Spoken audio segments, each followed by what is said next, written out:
모두 마음을 모아 부처님의 법을 듣는 시간을 준비하는 입정 시간을 갖도록 하겠습니다.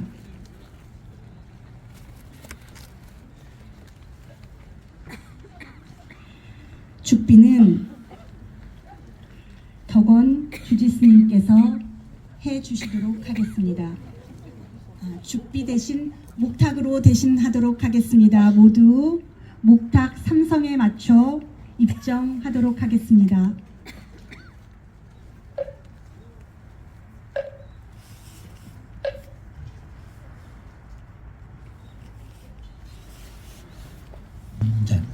관세음보살은 우주 생명의 모든 어머니입니다. 사람뿐만 아니고 육도에 있는 모든 생명의 어머니예요. 관세음보살께 지극정성으로 발언하고 관세음보살께 어린아이가 어머니한테 젖을 달라고 하듯이 또 도움을 청하듯이 지극정성으로 관세음보살을 일념으로 생각을 하고 부르기만 해도 많은 업장이 누워지고 소원을 성취한다고 했습니다. 구고불안이 고통을 빼주고 어려움을 없애준다 하는 것이 관세음보살입니다. 모든 생명의 어머니이기 때문에 부처님께서 말세 중생, 특히 어려운 중생들에게 관세음보살을 지극정성으로 염을해라. 그리고 관세음보살이 대자대비하는 우리가 그 천수주력도 관세음보살을 찬탄하는 주력입니다. 그리고 관세음보살을 기도하면서 발언하는 그 주문이 관세음보살 42수지는 있습니다. 42가지 주문이 있어요. 그것만 하면 그냥 살아서도 편안하고 죽어서도 악도에 떨어지지 않는다고 해요. 우리는 어떻게 해야 잘 사는 것일까 생각을 해봅니다. 어떤 것이 잘 사는 것인가? 부족함이 없어야 돼요. 뭐가 부족함이 없어야 돼요.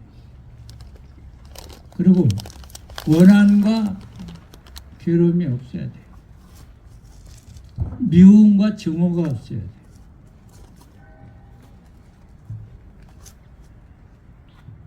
그리고 강제와 탄압이 없어야 돼요.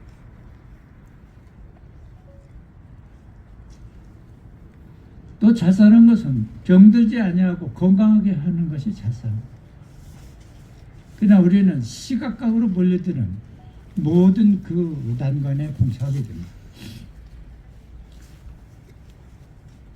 일에서부터 육신으로부터 정신적으로 수많은 일들이 벌어지고 있습니다.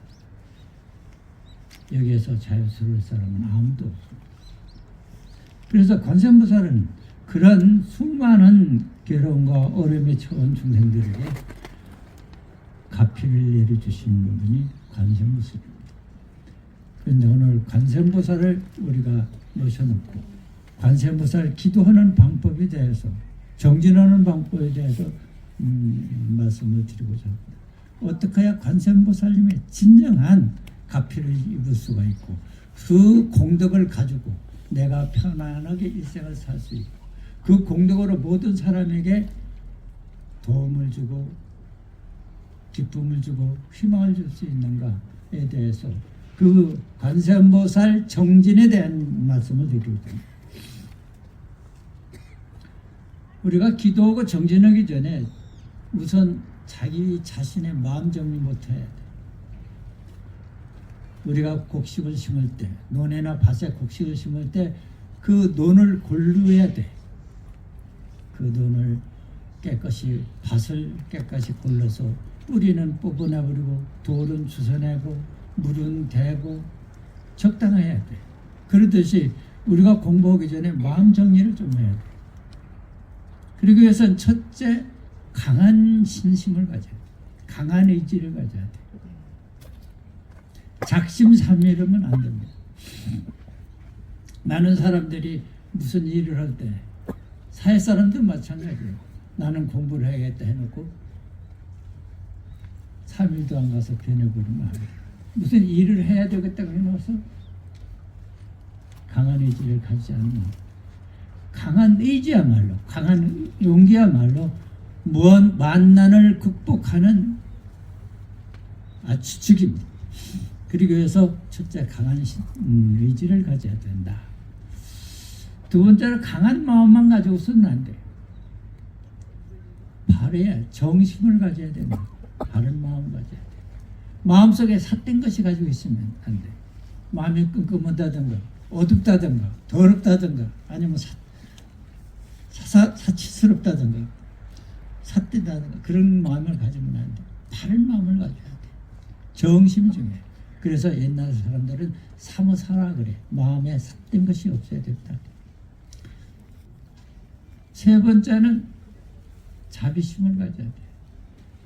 아무리 강한 마음과 삿된 마음이 없다고 하더라도 사람이 너무 메말라 빠져. 정도 없고 인정도 없고 살갑질 않다. 그런 사람들은 사람들에게 감동을 줄 수가 없습니다. 자비심을 갖고 사무소에 역지사지하는 그런 마음으로 상대를 생각하고 염려하고 그래야 돼. 매사가 그런 자비심이 없으면 개인 생활도 마찬가지, 사회생활, 국가도 희망이 없어. 자비할 마음으로 상대를 생각하고 이해하고 존중하고 배려했을 때 그 가정, 그 사회는 안 그러기 위해서는 또 네 번째는 뭐냐면 세심해야 돼. 조심스러워야 돼. 사람이 덜렁대고 제멋대로 덤벙덤벙 이래가지고는 안 돼. 세심하지 않으면 신뢰를 하게 돼. 남한테 불경을 저질리기 싫고 그렇습니다. 세심해. 다섯 번째는 큰 마음을 가지고 살아야 돼.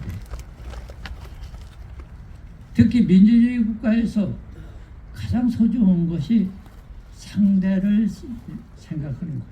그리고 상대의 사상을, 상대의 일을, 상대의 하는 일을 존중하고 칭찬하고 격려해 줘야 돼.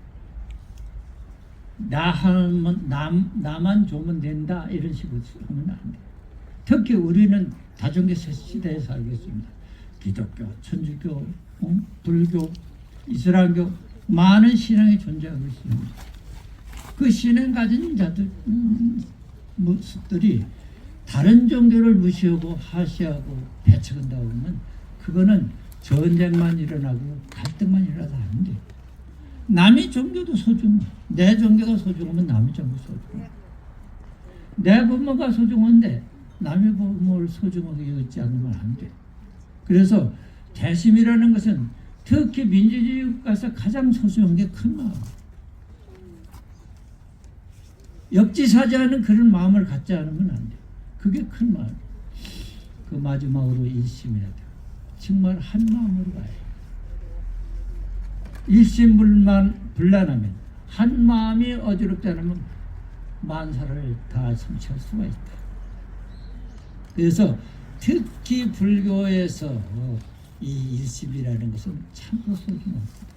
일심은 뭐냐? 세심의 극치가 일심이에요. 마음이 탁한 것이 없어야 돼. 마음이 더러운 게 없어야 돼. 마음에 삿된 것이 없어야 돼. 마음에 이기심이 없어야 돼. 마음속에 시기질투가 없어야 돼. 마음에 원망과 미움이 없어야 돼. 그게 일심이에요. 그런 마음으로 관세음보살을 지극하게 불렀을 때 가피가 오지 않으면 그것은 잘못된 거예요. 그건 필요한 부처님의 가피를 잊게 돼 있어요. 그런 사람에게 소원을 성취하게 되고 그런 사람은 뭐든지 성취해서 자기 성취뿐만 아니라 그 성취로 인해서 수많은 생명들에게 이익과 행복을 줄 수가 있어요. 이게 관세음보살을 기도하는 마음 재수고 하는 방법이에요. 일심불란 한 마음이 어지럽지 않아, 한 마음이 잡되지 않아, 한 마음이 진실하게 되면 모든 것을 성취할 뿐만 아니라 그 성취로 인해서 그 가정과 그 사회와 그 국가는 번성하고 약진하고, 대한민국의 우리나라가 이렇게 1950년대 60년대 그때 저는 태어났습니다만 그때 태어난 사람들 참으로 어렵고 힘들게 살았습니다. 우리나라가 50년대에는 100불이 안 됐습니다. 1인분. 그래서 알랑 지금 버마 알랑미 쌀을 배급받아서 먹고 살았어요. 그랬던 나라가 이렇게 성장하기까지는 국민들이 가지고 있는 의식이에요. 강한 신심과 국가에 대한 신념과 충성심이 있었기 때문입니다. 물론 거기에는 그 수많은 선각자들이 가지고 있는 국가관이 확실했기 때문입니다. 그것은 그 국가관, 그 신념은 나의 개인뿐만 아니라 모든 이 나라, 이 민족이 편안하고 즐겁게 편안하고 전쟁이 없는 곳에서 살겠다고 하는 강한 신념과 의지가 있기 때문에 오늘날 이 정도 됩니다.